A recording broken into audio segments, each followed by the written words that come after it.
This week's topic is going to be on a very honest topic, and it's about onboarding and retention. And onboarding is actually the top retention issue for most service-based businesses, but the last thing they think of when they have a retention issue is their onboarding, because if you're thinking about it sequentially, that's flipped, right? But really, renewals are determined in the first 30 to 60 days of delivering your service. That is typically when your client is making up their mind, either subconsciously or consciously, on whether or not they see a long-term commitment with you. A client rarely leaves because of the product. Think about how many things that you have put up with, even though they suck, but you still use them. Think about how many companies are still using Microsoft Teams. Microsoft really is not a good product. It's not. We all know how faulty it is, how much it fails us when we need it the most. Think about every project management tool. I work with a team on Monday.com right now. Monday.com doesn't have task templating unless you pay for a connector. That's like a basic thing. The product is not great, but nobody leaves it. Their retention rates are incredible. Why? People leave because they don't feel confident using it. So if somebody consistently is using Monday.com and they're expecting an outcome and they keep not getting it, they start losing confidence in the platform.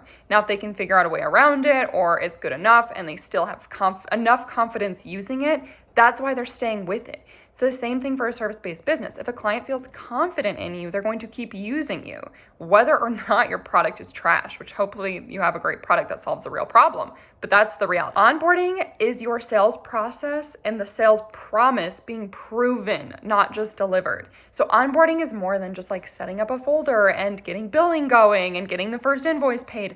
Onboarding is delivering on the promise you made during your sales process. So let's talk about the onboarding journey, because there's typically multiple touch points. So I have a list here and all of these count.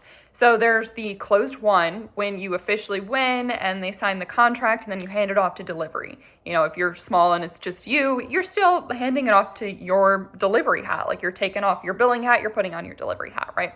The next is the kickoff call. Most people have this. It's like the group up, okay, here's what we agreed on, here's what's next, here's what to expect, everybody go.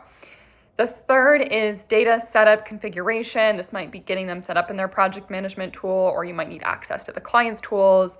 The first value milestone, this is really important. This is where you deliver on your sales promise. Check-ins and training. This is also a part of onboarding, is evaluating and establishing a regular check-in cadence, and if training is applicable to your service, also having that baked in. That is onboarding, whether you think it is or not.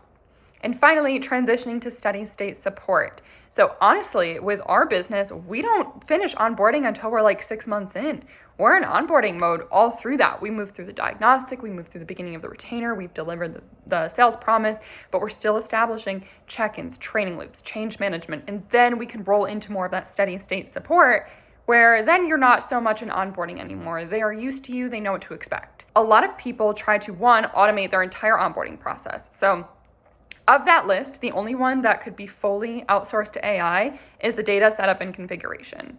There's a couple hybrids. The first value milestone could be hybrid, the check-ins and training could be hybrid, but the internal handoff, the kickoff call, and the transition to steady state support should all be human driven. Those are moments where you want your human, your personality, your branding to come through, and you don't want to outsource that to a robot, at least right now. Another misconception is that onboarding is a customer service function.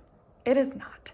It is actually your highest leverage revenue operations touch point in your entire client relationship. If you want great customer lifetime value, do not treat onboarding like it is just a customer service checkbox. Onboarding is where the marketing messaging, the sales promise, and the product reality, they're either going to align and make sense or they don't. And that is going to either accelerate your retention or destroy your retention. So where do we most commonly see onboarding start breaking? And this is what costs you retention. Now, why is this important before we get into this? The cost of retaining a customer is significantly less than the cost of acquiring a new customer. Now, if your current clients are not great, obviously, yeah, like it's nice to clean house and get them out. But once you have good clients, you want to keep those clients because it is so much cheaper to keep them than to replace them. It is the same thing with employees.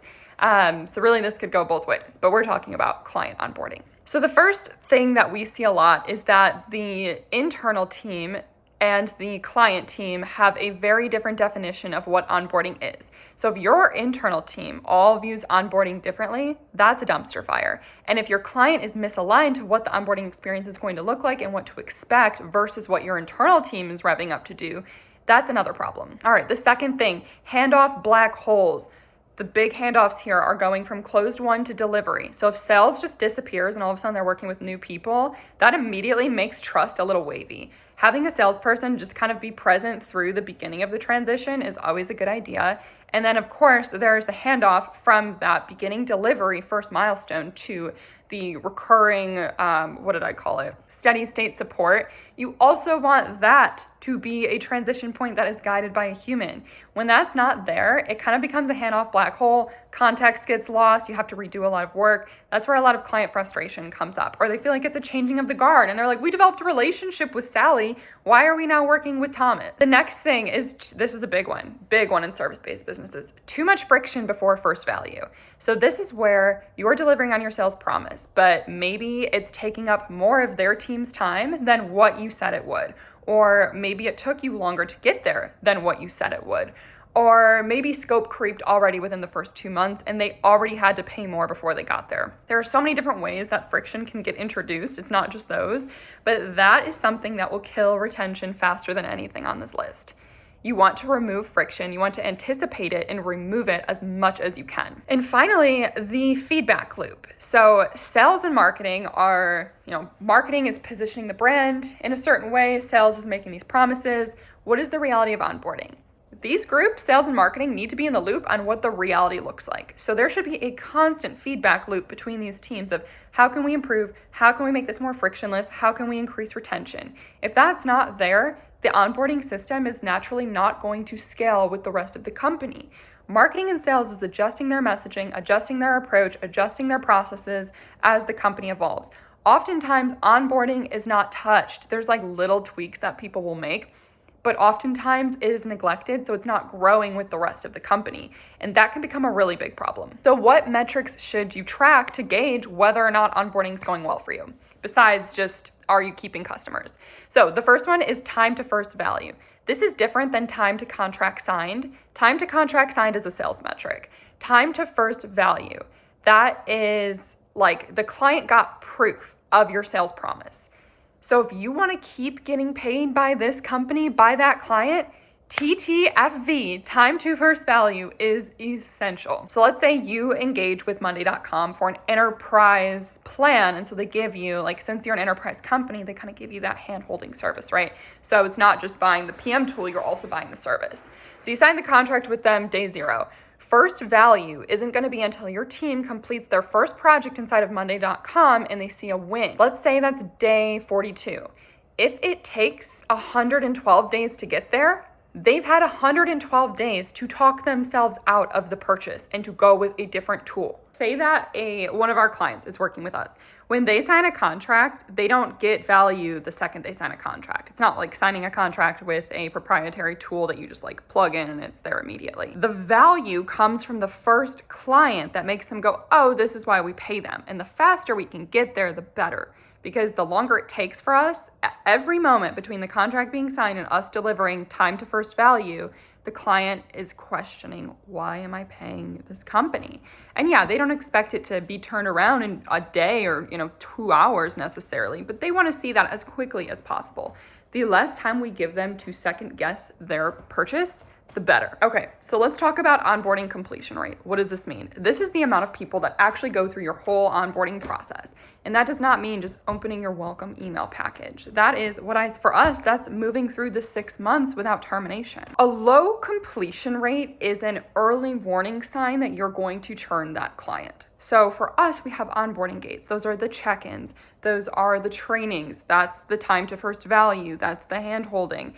If we're starting to see lower and lower engagement, those are all warning signs that they're going to churn. So if only 60% of our clients finished onboarding and made it to the post 6 months, handoff to steady state support, we know that that's not a good sign for retention. So I wrote down some examples here. So if a B2B software company, if they defined their onboarding as 5 milestones, kickoff, data import, integration connected, first report generated, and an admin trained, and you're stalling at milestone 3, That's not customer service. That's not, the CEO of your company should not be going to customer service and being like, hey, what the heck? That's a product friction point that's very fixable. My cat keeps. All right, the next one. An agency defines onboarding as a signed brand brief, the first campaign going live, the first performance review call.